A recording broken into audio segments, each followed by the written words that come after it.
नमस्कार, स्वागत आपका नादी टीवी के इस बुलेटिन में। मैं हूं आपके साथ पारुल। रुक कर लेते हैं खबरों का। मध्य प्रदेश के उपचुनाव में राजनेताओं की बदजुबानी का दौर थमने का नाम नहीं ले रहा है। इसी कड़ी में नया नाम खाद्य एवं नागरिक आपूर्ति मंत्री और अनूपपुर से बीजेपी प्रत्याशी बिसाहूलाल सिंह का जुड़ गया है, जिन पर कांग्रेस प्रत्याशी की पत्नी पर अमर्यादित बयान देने के साथ कांग्रेस के जिला अध्यक्ष को धमकाने का आरोप है। बिसाहूलाल सिंह ने कांग्रेस प्रत्याशी विश्वनाथ सिंह के हलफनामे पर सवाल उठाते हुए उनकी पत्नी पर अमर्यादित टिप्पणी की है। दरअसल विश्वनाथ सिंह की पहली पत्नी का देहांत हो चुका है। विश्वनाथ सिंह ने अपनी पत्नी के रूप में राजवती सिंह का नाम अपने शपथ पत्र में दिया है, जिनके बारे में बिसाहूलाल ने हल्की टिप्पणी की। बिसाहूलाल सिंह के कांग्रेस में रहते हुए सबसे करीबी रहे कांग्रेस के जिला अध्यक्ष जयप्रकाश अग्रवाल की दुर्गति करने की धमकी दी है। कांग्रेस ने इस पर बिसाहूलाल के खिलाफ मोर्चा खोल दिया है।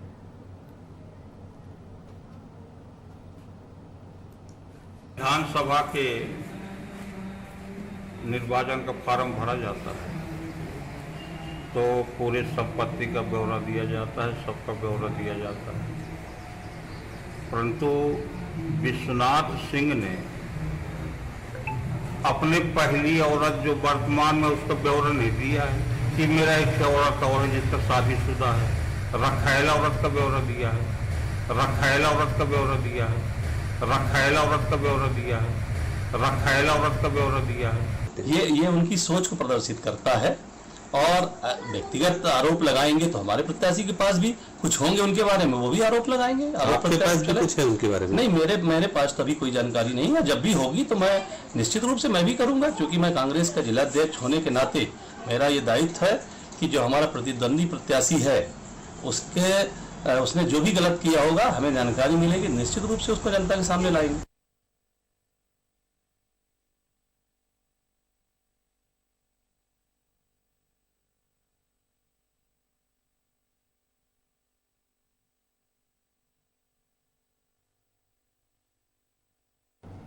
तो बिसाहूलाल सिंह साहब को आपने सुना किस तरह की टिप्पणी है उनकी सामने आई है। और ना केवल बिसाहूलाल सिंह, इन दिनों राजनेताओं को न जाने हो क्या गया है। जब भी बोलते हैं अमर्यादित बोलते हैं, और खासतौर पर नवरात्र का समय है, महिलाओं के लिए इस तरह की टिप्पणियां। जयप्रकाश जी हमारे साथ इस वक्त फोन लाइन पर मौजूद है, कांग्रेस जिला अध्यक्ष हैं जयप्रकाश जी। जयप्रकाश जी, स्वागत आपका नादी टीवी में। जी जी धन्यवाद। जयप्रकाश जी, बिसाहूलाल जी की टिप्पणी और उससे पहले कमलनाथ जी की टिप्पणी, ये राजनीति का स्तर जा कहाँ रहा है? और खबरें ये भी हैं कि आपको भी किसी तरह की धमकी मिली है। हाँ, ये भाजपा प्रत्याशी बिसाहूलाल सिंह अपनी होने वाली हार को भाप चुके हैं। इस कारण वो अनर्गल आरोप लगा रहे हैं हमारे प्रत्याशी के ऊपर भी। उन्होंने अनर्गल आरोप लगाया है तो उन्होंने किसी रखैल को रखा है। जब कितनी घटिया सोच है इनकी। जो विश्वनाथ की पत्नी है बेचारी, आप लोग जानते हैं, जो आदिवासी परिवार से है, उनकी विधिवत शादी हुई है, उसके बारे में ऐसा अपशब्द कहना, ये भाजपा प्रत्याशी इतने सीनियर होने वाले उनको उनकी मानसिकता को प्रदर्शित करता है। दूसरी बात, उन्होंने मेरे बारे में कहा है कि 3 तारीख के बाद वो मुझे देखने की बात धमकी दे रहे हैं।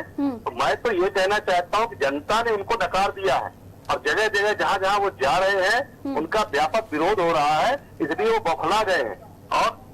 और जो है इस कारण से ये इस तरह से टिप्पणी कर रहे हैं। और रही बात देखने की, तो मुझे वो क्या देखेंगे? जनता उनको इस लायक ही नहीं छोड़ेगी कि वो किसी को देखने के लायक बचे। जनता उन्हें बुरी तरह हमारे साथ जयप्रकाश जी, ब्रजेश गौतम जी बीजेपी से हमारे साथ फोन लाइन पर बने हुए। ब्रजेश गौतम जी, स्वागत आपका नादी टीवी में। ब्रजेश गौतम जी, सुन पा रहे हैं आप? जी, सुन रहा हूँ। ब्रजेश गौतम जी, बिसाहूलाल सिंह जी की टिप्पणी सुनी आपने? क्या कहा है उन्होंने? नहीं, मुझे नहीं पता, आप बताइए ना क्या कहा है। सर, मैं शब्द का प्रयोग तो नहीं कर पाऊंगी, आप सुनिए। जी, विधानसभा के निर्वाचन का फॉर्म भरा जाता है तो पूरे संपत्ति का ब्यौरा दिया जाता है, सबका ब्यौरा दिया जाता है, परंतु विश्वनाथ सिंह ने अपने पहली औरत जो वर्तमान में उसका ब्यौरा नहीं दिया है कि मेरा एक औरत और जिसका शादीशुदा है, रखैल औरत का ब्यौरा दिया है, रखैल औरत का ब्यौरा दिया है, रखैल औरत का ब्यौरा दिया है, रखैल औरत का ब्यौरा दिया है। ये उनकी सोच को प्रदर्शित करता है। और व्यक्तिगत आरोप लगाएंगे तो हमारे प्रत्याशी। आइए गौतम जी कहिए क्या कहेंगे? मैडम, हिंदू विधि में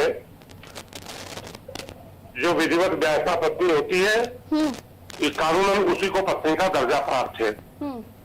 दूसरा विवाह विधि विरुद्ध है, उसे विवाहिता पत्नी भारत के कानून में उसे विवाहिता पत्नी का दर्जा प्राप्त नहीं है। तो अगर माननीय मंत्री जी ने ये प्रश्न खड़ा किया है तो इसमें कौन सी आपत्ति है कांग्रेस को? वो समाधान करे इस बात का। लेकिन उन्होंने जो उनकी विधिवत व्याख्या पत्नी है उसका विवरण देने के बजाय जो उनकी उप पत्नी है, जो उन्होंने दूसरा विवाह किया जो विधि विरुद्ध है, उसका विवरण शपथ पत्र में दिया, शपथ पत्र झूठा है। एक चीज क्लियर कीजिए, ये जयप्रकाश जी हमारे साथ कांग्रेस से जुड़े हुए हैं, उनका कहना है कि पहली जो वाइफ थी उनकी डेथ हो चुकी है, उसके बाद उन्होंने सेकंड मैरिज की है, आदिवासी है उनकी वाइफ जो है, सेकंड वाइफ। ये ठीक है? यहाँ तक ठीक है गौतम जी? यहाँ तक ठीक है? पहली पत्नी की डेथ के बाद उन्होंने सेकंड मैरिज की है, जो महिला जिससे शादी की वो आदिवासी है, शादी की है ना, सेकंड मैरिज है ना? अच्छा, आपको नहीं पता? ये मुझे नहीं पता, मुझे तो केवल ये पता है। जयप्रकाश जी ने बताया मुझे अभी। जयप्रकाश जी बताइए जरा। उनकी बकायदा शादी हुई है और समाज में हुई है। जिस समाज के विश्वनाथ जी हैं, आदिवासी समाज, उसी समाज में उन्होंने शादी की है और विधिवत बारात ले जाकर के शादी की है। इसमें कोई अनर्गल नहीं है। अरे ठीक है ठीक है जीवित रहते दूसरा विवाह शून्य है जयप्रकाश जी। अरे पहली बीवी क्या सर वो बता रहे हैं विवाह का विवरण। अरे गौतम जी एक सेकंड रुकिए ना। जयप्रकाश जी क्या जिंदा है पहली पत्नी उनकी? नहीं है। उन्होंने विवाह तो किया पत्नी के जिंदा रहते, तो वो विवाह तो उसी दिन शून्य हो गया मैडम। उसी जयप्रकाश जी से वो भी बारात में गए होंगे। वो तो कह रहे हैं बहुत बारात में लेके गए थे हम। अब तो अब शादी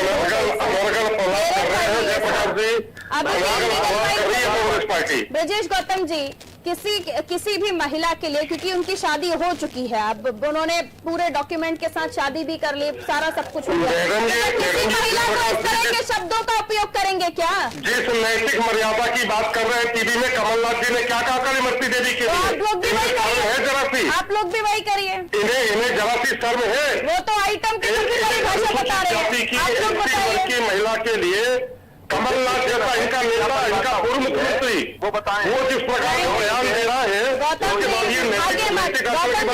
अपनी बारी में भाग रहे हैं क्या? गौतम जी अपनी बारी में भाग रहे हैं क्या? वो आइटम की परिभाषा दे रहे हैं, आप उसकी परिभाषा दे दीजिए तो साहूलाल जी कह रहे हैं। देता है क्या? नैतिक चरित्र की बात करना बीजेपी को भी शोभा नहीं देता ब्रजेश गौतम जी। सॉरी टू से ब्रजेश गौतम जी, बीजेपी को भी शोभा नहीं देता। साहूलाल जी इतने बुजुर्ग हैं, उन्हें भी शोभा नहीं देता, उन्हें भी शोभा नहीं देता। मंत्री है आपकी गवर्नमेंट में। मैडम ये तो कह रहे हैं कि कमलनाथ जी अभी सरकार बनाने वाले हैं चुनाव के बाद। भाग क्यों रहे हैं? ऐसे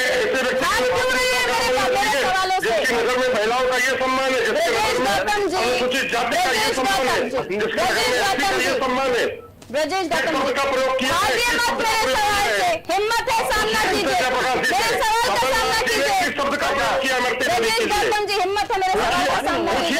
साहूलाल जी जिन शब्दों का प्रयोग कर रहे हैं उस महिला के लिए जिससे शादी कर चुके हैं विश्वनाथ सिंह, इनमें साहस है कमलनाथ के बयान की निंदा करने की? आपने साहस है ब्रजेश गौतम जी मेरे सवालों का सामना करने का? तो सुनिए ब्रजेश गौतम जी, हिम्मत है तो मेरे सवालों का सामना कीजिए, भागिए मत। नहीं भाग नहीं रहा हूँ, मैंने मैं सुनिए ना, सुनिए, चुप हो जाइए, चुप हो जाइए, चुप हो जाइए ब्रजेश गौतम जी, ब्रजेश गौतम जी चुप हो जाइए। क्या आइटम और रखेल ये दोनों शब्द अच्छे लगते हैं आप लोगों को? मैडम एक आइटम की परिभाषा बताते, दूसरा आप भी बता दीजिए रखेल की परिभाषा क्या होती है? मैडम शर्म आनी चाहिए आप लोगों को, शर्म आनी चाहिए, शर्मनाक। स्टेट चैनल पे बैठ के मैं इस भाषा पे बात करूं?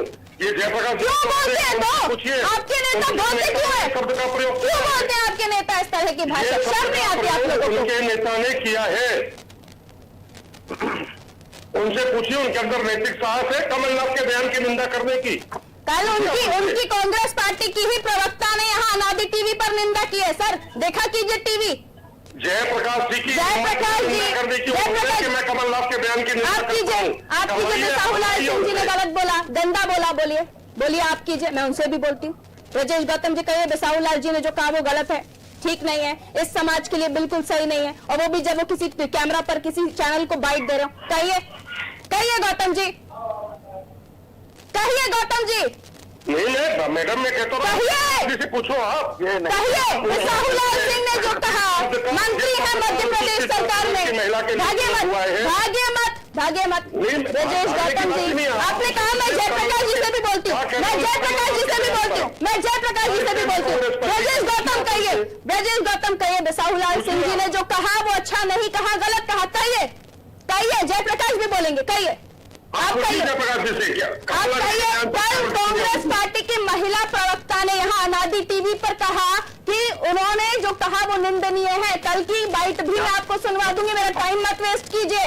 आप कहिए निंदनीय है, गलत है बिसाहु लाल सिंह जी का कहा हुआ, कहिए। नहीं आप जयप्रकाश जी जयप्रकाश जी से भी बुलवा दूंगी, आप कहिए। महिला प्रवक्ता अनादि टीवी पर कह चुकी है, प्रवक्ता ने निंदा कर दी है, उससे बड़ा जयप्रकाश नहीं है। जयप्रकाश जी भी निंदा करते हैं। जयप्रकाश ठीक है, सुनिए सुनिए, एक सेकंड भाग्य मत जयप्रकाश जी, आपको भी ठीक नहीं लगा आइटम और दोनों चीज, हमारे सुनने का भी थोड़ा सा पेशेंस रखना चाहिए ना। बोलिए ना, इनको बोलिए ना कि इनके अंदर साहस है, नैतिक ये नैतिकता की बात कर रहे हैं। करेंगे तो दूसरा बोलेगा ना। जयप्रकाश ये निंदा करे। जयप्रकाश जी आपको आइटम और रखेल दोनों शब्द गलत लगते हैं कि नहीं? बिल्कुल किसी भी महिला निंदनीय लगते हैं कि नहीं? उपयोग करना निंदनीय है कि नहीं?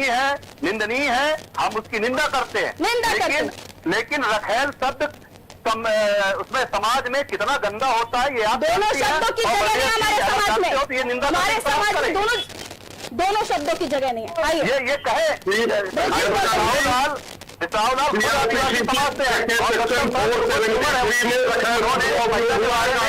शब्द का प्रयोग किया है, उसकी निंदा होनी चाहिए, और ब्रजेश जी में हिम्मत हो तो उसकी निंदा करके बताएं। ब्रजेश गौतम जी कह चुके बेगम दंड प्रक्रिया संहिता 1973 की धारा आप सुनिए, 125 में रखेल शब्द को परिभाषित किया गया है। समय मुझे इजाजत नहीं देता, मुझे इजाजत लेनी होगी। ब्रजेश गौतम जी एक लास्ट कमेंट आप कहना चाहते हैं, नैतिकता के आधार पर एक समाज में हम रह रहे हैं, महिलाएं भी आपके आसपास रहती हैं, आप क्या कहना चाहते हैं? फाइनल कमेंट आपका जी। ब्रजेश गौतम जी समय भी महिलाओं का अपमान नहीं किया, बिसाहु लाल जी ने सदैव महिलाओं का सम्मान किया है, और इसमें आज अनूपपुर जिले में जब वो प्रत्याशी है, बड़ी संख्या में महिलाएं उनके साथ हैं। Thank you. जयप्रकाश जी आपका भी बहुत बहुत शुक्रिया हमारे साथ जुड़ने के लिए। धन्यवाद धन्यवाद धन्यवाद। तो ये है हमारे सभ्य समाज के सभ्य राजनेता, जिनकी टिप्पणियां करते वक्त भी हमें भी शर्म आती है, क्योंकि सवाल जब पूछते हैं तो बताना पड़ता है कि हम सवाल पूछ क्यों रहे हैं।